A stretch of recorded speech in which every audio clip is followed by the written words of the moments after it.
The politicians and talking heads of Australia are willing to consider or recommend anything as a solution to the rental shortage, anything except the only thing that will actually work, and which incidentally would be really easy to implement and would have much faster outcomes than the many crackpot schemes that are being suggested. Now, every day, mainstream media is full of articles about the rental crisis that is sweeping across Australia and has been for the last 5 or 6 years, with an emphasis on extreme situations, sensationalist headlines, and the demonising of landlords as the arch villains of the situation. There are also growing instances of big idea solutions, and media loves those as well.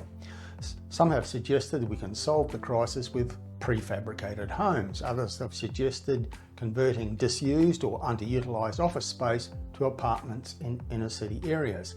There are moves by state and local governments to force people to use short-term letting options like Airbnb to switch to permanent rentals, but independent university analysis has shown that this won't fix the shortage because fundamentally Airbnb is not the problem.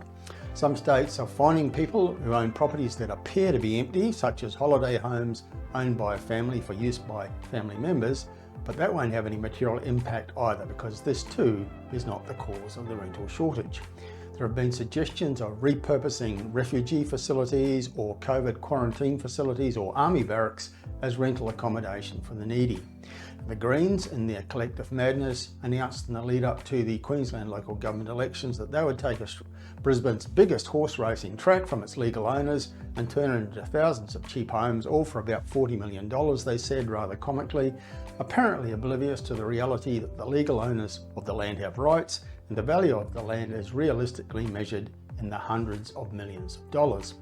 But media lapped it up and gave it enormous mileage, even though it was a pie-in-the-sky, pixie-eyed, idealistic nonsense with no practical merit whatsoever.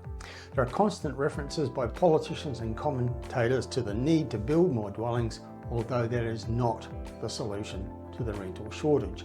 In terms of housing affordability, media is full of alleged solutions like tiny houses or prefab houses or land lease arrangements where you own the house but not the land on which you have to pay ongoing rent. All of this fluff in the media is a distraction from the real issues and from the only viable solutions. We have to provide incentives rather than discouragements to the people who provide over 90% of the homes that are rented in Australia, and that means mum and dad property investors. And politicians at all levels of government have to stop treating the housing industry as a cash cow, because that is the main reason why dwellings are so expensive in this country.